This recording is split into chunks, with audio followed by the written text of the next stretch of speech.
नमस्कार साथियों, मैं हरीश खंडवाल मनखी पुनः आपके सामने एक नई जानकारी, एक नई रोचक जानकारी के साथ उपस्थित हो रहा हूं। आप सभी का मनखी की कलम यूट्यूब चैनल पर हार्दिक स्वागत, अभिनंदन है। साथियों, हम ऐतिहासिक पृष्ठभूमि पे बात करते हैं, हम ग्रामीण इतिहास पे बात करते हैं, हम ग्रामीण संस्कृति पे बात करते हैं। इसी कड़ी में एक और संस्कृति से जुड़ी हुई, एक ऐतिहासिक तथ्यों से जुड़ी हुई जानकारी आपके सामने प्रस्तुत कर रहे हैं। आप वीडियो में बने रहिएगा, आपको एक नई जानकारी मिलने जा रही है। बहुत अच्छी जानकारी है और यह है हमारे पवित्र स्थल जो नीलकंठ महादेव है, उसके पास एक रानी महल है जिसको नेपाल की रानी का कोठी या महल भी कहा जाता है। उसके इतिहास के बारे में हम जानते हैं, क्या कुछ रहा है और रानी का महल क्यों कहा गया है, क्यों कहा जाता है, इसके बारे में हम आगे चर्चा करने जा रहे हैं। तो आप वीडियो में बने रहिएगा, आपको अच्छा लगने वाला है। क्या कुछ है इसका इतिहास, हम गोरखा शासन का भी इतिहास पढ़ेंगे, हम सिंगोली की संधि की भी बात करेंगे, हम यहाँ पे रण बहादुर शाह और अमर सिंह थापा, हस्तिदल चौरसिया, इन सब के बारे में हम बात करने वाले हैं, क्योंकि इन सब से जुड़ा हुआ इतिहास यह है। और आज यह भवन जर्जर अवस्था में है, तो देखिए क्या कुछ इतिहास है इस भवन का और क्या कुछ जानकारी है। तो वीडियो को देखना न भूलें। साथ ही अगर आप चैनल पे पहली बार आ रहे हैं और अभी तक चैनल को आपने सब्सक्राइब नहीं किया है, तो चैनल को सब्सक्राइब करना न भूलिएगा। और जानकारी यदि आपको अच्छी लगती है तो वीडियो को आगे शेयर करना भी न भूलिएगा। तो मिलते हैं फिर हम इस वीडियो में। चलो आगे देखते हैं क्या कुछ इतिहास इसका है। यमकेश्वर के प्रसिद्ध तीर्थ स्थल नीलकंठ मंदिर के निकट ही लगभग 200 से 300 मीटर दूरी पर भुवनेश्वरी देवी माता मंदिर जाने वाले पैदल मार्ग पर एक ऐतिहासिक महल है जो अब लगभग खंडर हो चुका है। इस महल को या इस खंडर को नेपाल की रानी का महल अथवा कोठी कहा जाता है। स्थानीय लोग बताते हैं कि सन 2000 से पहले यह महल काफ़ी सुरक्षित था। महल की वास्तुकला को देखकर लगता है कि यह अंग्रेजों के शासनकाल का है। उत्तराखंड में 1804 से 1815 तक गढ़वाल में गोरखा शासनकाल रहा है। गढ़वाल पर गोरखा काल के अंतर्गत नेपाल का शासक रण बहादुर शाह का सेनापति अमर सिंह थापा ने कुमाऊं पर आक्रमण करने के बाद गढ़वाल पर आक्रमण किया। अगर हम इतिहास की बात करते हैं तो सन 1790 में जब गोरखा सेनापति अमर सिंह थापा ने कुमाऊं की राजधानी अल्मोड़ा पर अधिकार कर लिया तो गोरखा का ध्यान अब गढ़वाल विजय की ओर गया। 1791 में हर्षदेव की सहायता से गोरखाओं ने गढ़वाल पर हमला करने की योजना बनाई, लेकिन सफल न हो सके और 1804 में उन्होंने गढ़वाल पर अपना आधिपत्य कर लिया। गोरखा के विभिन्न सेना नायक ये जो सेनापति थे, उनमें से अमर सिंह थापा सबसे ज़्यादा महत्वपूर्ण था, जिसके नेतृत्व में गढ़वाल पर राज्य या आधिपत्य हुआ। तो तत्कालीन नरेश जो रण बहादुर सिंह था, उसने अमर सिंह थापा को 1804 से 1815 तक नेपाल दरबार की ओर से काली नदी से लेकर सतलज पार तक के विजित प्रदेशों का सर्वोच्च न्यायाधीश नियुक्त किया। यह ऐसा प्रशासक था जो कुमाऊं और गढ़वाल दोनों का प्रशासक रहा।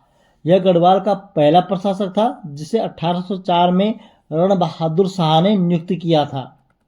इसे नेपाल सरकार का सर्वोत्तम काजी की उपाधि भी दी गई थी, जो कि नेपाल की सरकार द्वारा दी जाने वाली सर्वोच्च उपाधि भी थी। अमर सिंह व आक्टर लोनी के बीच 1815 में मवालगढ़ की संधि हुई। इसके अधीन जो और सेनापति थे, उसमें हस्तिदल चौरसिया को नायब सुब्बा तथा काजी रणधीर सिंह बसन्यात को गढ़वाल में सेनापति पद दिया गया। हस्तिदल चौतरिया 1805 से 1808 में यहाँ का सुब्बा रहा। यह शांत प्रकृति का शासक माना जाता है। इसने कृषकों के लिए कार्य किया व कृषि की उन्नति के लिए इसने तकावी ऋण दिए तथा लगान की दर घटा दी। रेपर का गणराज्य में आगमन 1808 में इसी के काल में हुआ था। रेपर को कंपनी सरकार ने भेजा ताकि गणराज्य में होते हुए तिब्बत से व्यापार कर सके। हस्तिदल चौतरिया की जो मृत्यु हुई वह गणनाथ डांडा के युद्ध में हुई थी। एक और सेना नायक था भैरव थापा। भैरव थापा नृशंस अत्याचारी और क्रूर शासक था। इसके सहायक भारदार छन्नू भंडारी, बुद्धि थापा, परशुराम थापा तथा जमादार दुंती राणा भी भैरव की भांति ही बर्बर थे, जिन्होंने गढ़वाल पे आक्रमण किया था। और गढ़वाल में जो गोरखानी शासनकाल कहा जाता है, इन्हीं अत्याचारों के कारण हुआ था। इन्हीं यही सबसे ज़्यादा अत्याचारी शासक रहे।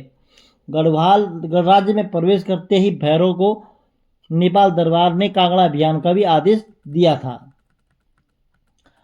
और उसके बाद ये सब हुआ 15 साल तक, यहाँ पे 11 साल तक गोरखाओं का शासन रहता है। 1815 में खलंगा का युद्ध होता है। ये खलंगा जो है वो देहरादून में स्थित है। तो नाला पानी में जो किले में गोरखा सैनिकों का सेनापति बलभद्र सिंह थापा कर रहा था, मेजर जनरल गिलेस्पी ने कलुंगा व नाला पानी के किलों में एक साथ हमला कर दिया। जनरल गिलेस्पी पहली बार में 31 अक्टूबर 1814 को मारा गया, लेकिन अंग्रेजों ने गोरखों को हरा दिया, जिससे गोरखाओं ने के 420 जवान मारे गए थे। बलभद्र थापा अंग्रेजों को चकमा देकर भाग गया था और बाद में अखबारों के विरुद्ध युद्ध में मारा गया था। नाला पानी दुखा आंखों का देखा वर्णन जो है विलियम फेजन ने किया है। संगोली की संधि 2 दिसंबर 1815 में होती है। यह जानकारी इसलिए दी है कि यह ऐतिहासिक प्रमाण है। इससे यह पता लगता है कि यहाँ पे नेपाली राजा जो थे उनका शासन काल तो रहा, लेकिन उन्होंने सीधा शासन न करके अपने सेनापति के माध्यम से शासन किया। हम इन प्रमाणिक ऐतिहासिक तथ्यों की बात करें तो इससे साबित होता है कि हमारे गढ़वाल क्षेत्र में कभी भी नेपाली राजा नहीं आए, बल्कि उन्होंने अपने सेनापति अमर सिंह थापा के माध्यम से और भैरव थापा के माध्यम से यहाँ पर विजय प्राप्त की। लेकिन तत्कालिक नेपाली शासकों ने अपने सेनापति के माध्यम से जगह जगह स्मारक के तौर पर महल बनाए, ताकि यह प्रमाणित हो सके कि इस क्षेत्र में नेपाल के शासकों का राज रहा है। ऐसा ही एक महल 1893 में नेपाल के शासक खड़ग शमशेर राणा ने पाल्पा जिले में गंडकी नदी के किनारे अपनी रानी की याद में बनवाया था, जो कि इसी तरह का बनावट का है। इससे ज्ञात होता है कि नीलकंठ क्षेत्र में जो इस महल की बनावट भी ऐसी है जिसकी वास्तुकला इससे मिलती जुलती है। अतः नीलकंठ में अमर सिंह थापा, जो कि गढ़वाल क्षेत्र का सेनापति था, उसके द्वारा नेपाल की रानी के लिए इस महल का निर्माण करवाया गया। क्योंकि नेपाल के शासक पशुपतिनाथ के प्रति अगाध श्रद्धा रखते थे और नीलकंठ क्षेत्र भी भगवान शिव का परम धाम है, जिस कारण वहाँ के राजा अपनी रानी के निवास हेतु इस महल का निर्माण करवाया गया था, ऐसा स्थानीय लोग बोलते हैं। इसके कोई स्पष्ट प्रमाण अभी उपलब्ध नहीं है। स्थानीय निवासी यह भी बताते हैं कि इस महल में अधिकांश रूप से काष्ठकला का उपयोग हुआ है और यह भवन तिमंजिला था, जो काफ़ी आलीशान भवन था। इसमें रसोई घर, विश्राम स्थल के लिए कक्ष, सभा भवन और अन्य कक्ष उपलब्ध थे, जो काफ़ी सजे धजे थे, जो काफ़ी ही सौंदर्यपूर्ण थे और बड़े अच्छे तरीके से बनाए गए थे। वास्तुकला की दृष्टि से यह निर्माण उत्कृष्ट कला का था। स्थानीय निवासी इस बात की भी पुष्टि करते हैं कि यह भवन 1970 से 2000 के दशक तक काफ़ी सही था और लोग उस भवन के अंदर आते जाते थे, सीढ़ियों से ऊपर चढ़ते थे और सीढ़ियों चढ़ते हुए आवाज़ आया करती थी, खट खट की आवाज़ आया करती थी। यह भी बताया जाता है कि कुछ समय तक यहाँ लोग निवास भी करते थे। यहाँ पर कार्य करने वाले सेवक, जो कि नेपाली मूल के ही थे, उनको उस दौरान 25 पैसे प्रतिदिन के हिसाब से दिहाड़ी मिलती थी। आज यह भवन टूट चुका है। इसके आसपास एक अन्य भवन था जो कि टूट गया है, जिसको महल कहा जाता था। आज भी लोग इस भवन को रानी की कोठी या रानी के महल के नाम से जानते हैं। इसके अभिलिखित प्रमाण मौजूद नहीं होने से स्पष्ट नहीं हो पा रहा है कि यह भवन नेपाल की किस रानी के लिए बनवाया गया था।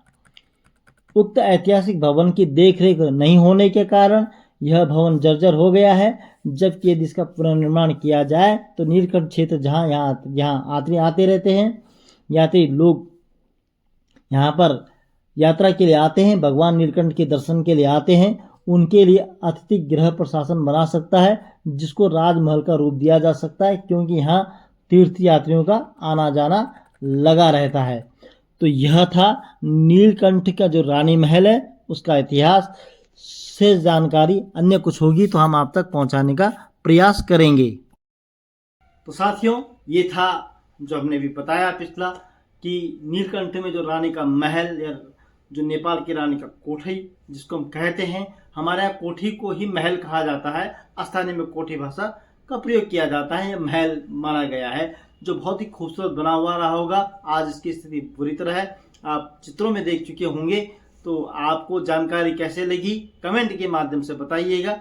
ये जानकारी स्थानीय निवासियों से और अन्य स्रोतों के माध्यम से प्राप्त की गई है। मैं इसका दावा नहीं करता हूं कि किस तरह शासक ने और यह रानी का महल किस रानी का था, इसका कोई पुष्टि नहीं करता हूं। मेरे को जो स्थानीय लोगों ने जानकारी दी है उसके आधार पर मैं यह बात कह रहा हूं।